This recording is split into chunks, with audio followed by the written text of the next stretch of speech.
ഞാനിപ്പോൾ വിചാരിച്ചേ ഉള്ളൂ, പാകിസ്ഥാൻ്റെ ഭാഗത്തുനിന്ന് ഒരു ചൊറിച്ചിലൊന്നും കണ്ടില്ലല്ലോ ഇപ്രാവശ്യം എന്ന് വിചാരിച്ചപ്പോൾ തന്നെ സംഭവം കിട്ടിക്കഴിഞ്ഞു.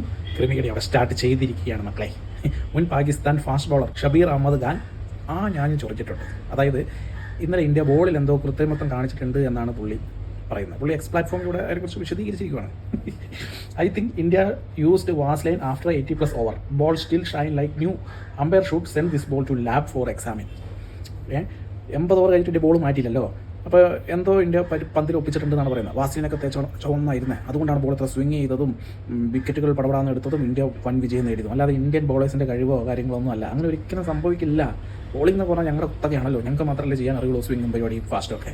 ഇത് ഉണ്ടാവാൻ വഴിയില്ല. എന്തോ തട്ടിപ്പ് പരിപാടി ഇന്ത്യ ചെയ്തിട്ടുണ്ട്. അതുകൊണ്ട് അമ്പയർമാർ ബോൾ ഇത്രയും പെട്ടെന്ന് ലാബിൽ കൊണ്ട് എക്സാമിൻ ചെയ്യണം, എന്താ തട്ടിപ്പ് നടത്തിയത് എന്നിട്ട് ഇന്ത്യയുടെ വിജയം റദ്ദാക്കണം, എന്നിട്ട് പാകിസ്ഥാന് കിരീടം കൊടുക്കണം. ഒരു സ്ഥിര ഇടപാടാണ്.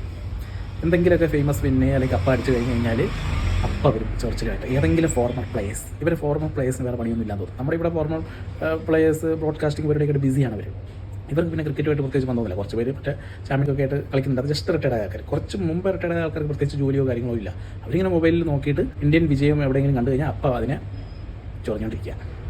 ഇഷ്ടം